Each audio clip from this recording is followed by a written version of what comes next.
आजकल हर बिजनेस में एआई को लेके जबरदस्त उत्साह है ना? लेकिन देखिए, अक्सर ये उत्साह बहुत जल्दी निराशा में बदल जाता है। कई सारे पायलट प्रोजेक्ट्स बड़ी उम्मीदों के साथ शुरू तो होते हैं, पर वहीं के वहीं रुक जाते हैं।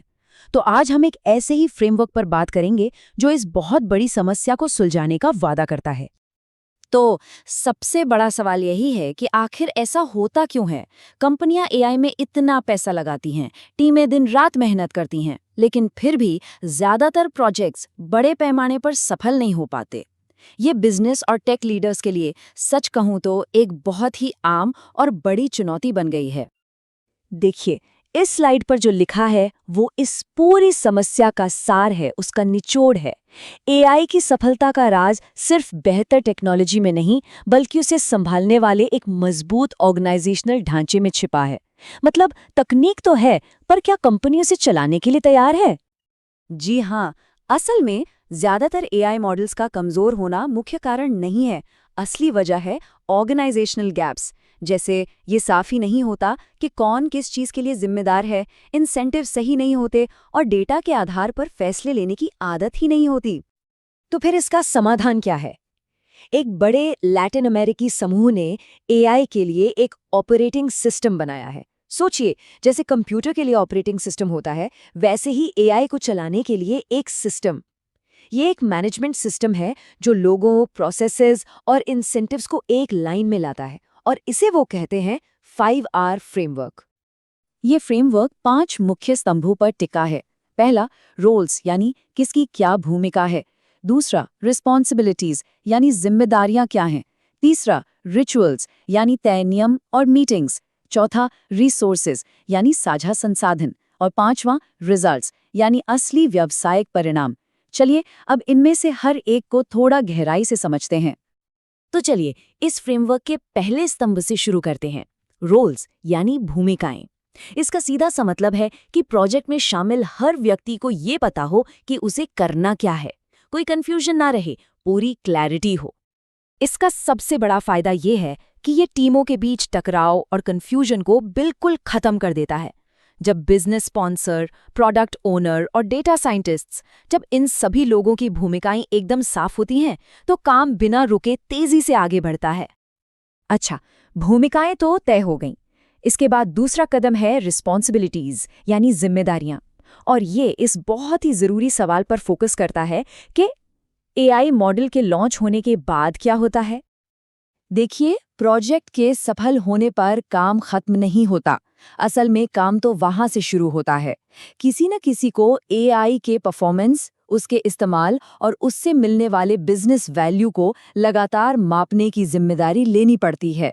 इसी से ये पक्का होता है कि पायलट फेज के बाद प्रोजेक्ट का फायदा कहीं हवा में गायब न हो जाए। हमारा तीसरा आर है रिचुअल्स यानी नियम और प्रक्रियाएं। अब इसका मतलब सिर्फ मीटिंग्स करना नहीं है, बल्कि एक ऐसा तय रूटीन बनाना है जिससे सही आदतें बने और कम्युनिकेशन हमेशा साफ रहे। जैसा कि यहाँ दिखाया गया है, एक तय रूटीन, जैसे प्रोजेक्ट की शुरुआत में किक ऑफ मीटिंग, फिर हर हफ्ते रिव्यू और एग्जीक्यूटिव बैठकें, ये पक्का करता है कि जानकारी का फ्लो बना रहे, कोई भी रुकावट आए तो वो जल्दी दूर हो और प्रोजेक्ट की रफ्तार बनी रहे। अब आते हैं चौथे आर पर, रिसोर्सेज यानी साझा संसाधन। ये सब कुछ एफिशिएंसी बढ़ाने के बारे में है। स्टैंडर्ड रिसोर्सेज ये सुनिश्चित करते हैं कि टीमें हर नए प्रोजेक्ट के लिए जीरो से शुरुआत न करें, जिससे समय और मेहनत दोनों बचते हैं। जरा ये आंकड़ा देखिए, कितना प्रभावशाली है। साझा संसाधनों का इस्तेमाल करके कंपनियां अपने प्रोजेक्ट पूरा करने का समय लगभग आधा कर सकती हैं। मतलब जो काम पहले 1 साल लेता था, वो अब 6 महीने में हो सकता है। ये स्पीड और एफिशिएंसी पर सीधे असर को दिखाता है।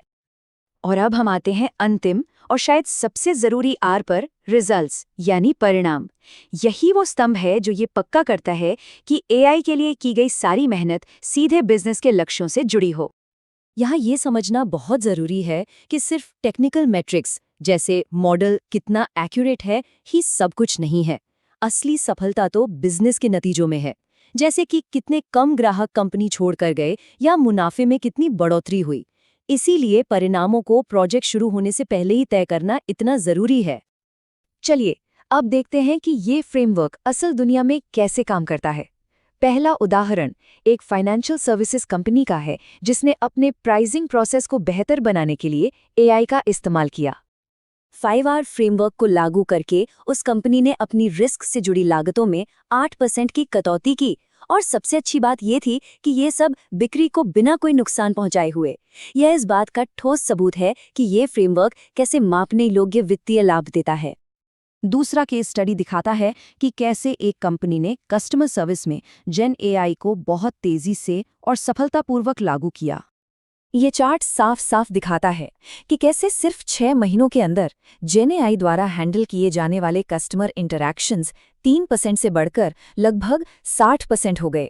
ये साबित करता है कि ये फ्रेमवर्क सिर्फ प्रोजेक्ट्स को पूरा ही नहीं करता, बल्कि उन्हें तेजी से स्केल करने में भी मदद करता है। लेकिन रुकिए, इस फ्रेमवर्क का एक और शक्तिशाली लाभ है जिसे अक्सर लोग नज़रअंदाज कर देते हैं। यह सिर्फ स्पीड और एफिशिएंसी के बारे में नहीं है, यह जिम्मेदार एआई की प्रथाओं को भी बढ़ावा देता है, जो आज के समय में आप जानते हैं कितना ज़रूरी है। असल में 5R फ्रेमवर्क की बनावट ही ऐसी है कि ये जिम्मेदार एआई को सपोर्ट करती है। ये सिर्फ एक प्रोडक्टिविटी बढ़ाने वाला टूल नहीं है, बल्कि एक तरह का सुरक्षा कवच भी है जो भेदभाव और नियमों के उल्लंघन जैसे जोखिमों को कम करता है। ये टेबल सही कहूँ तो सब कुछ एक साथ संक्षिप्त में बता देती है। एक सामान्य प्रोजेक्ट की तुलना में 5R फ्रेमवर्क का इस्तेमाल करने वाला प्रोजेक्ट साफ जवाबदेही, बहुत तेज गति, मापने योग्य बिजनेस असर और इनबिल्ट गवर्नेंस देता है। फर्क साफ है। तो अंत में मुख्य बात यह है, एआई की विफलता का कारण तकनीक नहीं, बल्कि संगठन की तैयारी की कमी है, और 5R फ्रेमवर्क इसी कमी को दूर करने का एक आजमाया हुआ तरीका है। और आखिर में ये एक बहुत शक्तिशाली विचार छोड़ जाता है। एआई का भविष्य तकनीक पर उतना निर्भर नहीं करता जितना उन लीडर्स पर करता है जो इसे सफल होने के लिए सही संगठनात्मक मॉडल बनाने को तैयार हैं। सवाल अब ये नहीं है कि बदलाव आएगा या नहीं, सवाल ये है कि क्या संगठन उस बदलाव के लिए तैयार है। ऐसे मजेदार वीडियोस के लिए हमें फॉलो करें